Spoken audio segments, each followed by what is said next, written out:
मित्रांनो, ऋतूनुसार सेक्स हा आयुर्वेदामध्ये खूप डिटेलमध्ये वर्णन केलेलं आहे. तर ऋतू आयुर्वेदामध्ये 6 ऋतू वर्णन केलेले आहेत बरं का. त्यापैकी पहिला ऋतू जो आहे तो हेमंत, शरद, ग्रीष्म, वर्षा अशा प्रकारचे 6 ऋतू आहेत.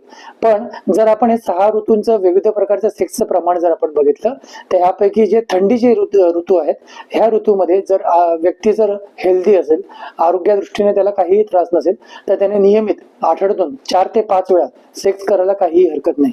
परंतु जर ग्रीष्म ऋतू म्हणजे एक उन्हाळा, तसंच जर एखाद्या वेळेस जर समजा एखाद्याला खूप जास्त प्रमाणात पित्ताचा त्रास असेल, तर अशा व्यक्तीने आठवड्यातून एकदा किंवा 15 दिवसातून एकदा सेक्स करावा असं आयुर्वेदामध्ये वर्णन केलेलं आहे. पण पावसाळा असेल किंवा त्यासोबतच जर पावसाच्या सारखं वातावरण असेल की ज्या ठिकाणी कफ जो अधिक प्रमाणामध्ये असेल, तर अशा व्यक्तींनी सेक्स जो आहे तो शक्यतो अवॉइड करावा किंवा जर करायचं झालं तर आठवड्यातून एकदा किंवा दोनदा करावं. परंतु सेक्स करण्याचं जे प्रमाण आहे हे पूर्णतः त्या व्यक्तीवर डिपेंड आहे की त्याची शक्ती कशी आहे, त्याची मानसिक स्थिती, त्याची भावनिक स्थिती आणि त्यांची फॅमिलीची कंडिशन या सगळ्या गोष्टींवर ही परिस्थिती अवलंबून आहे.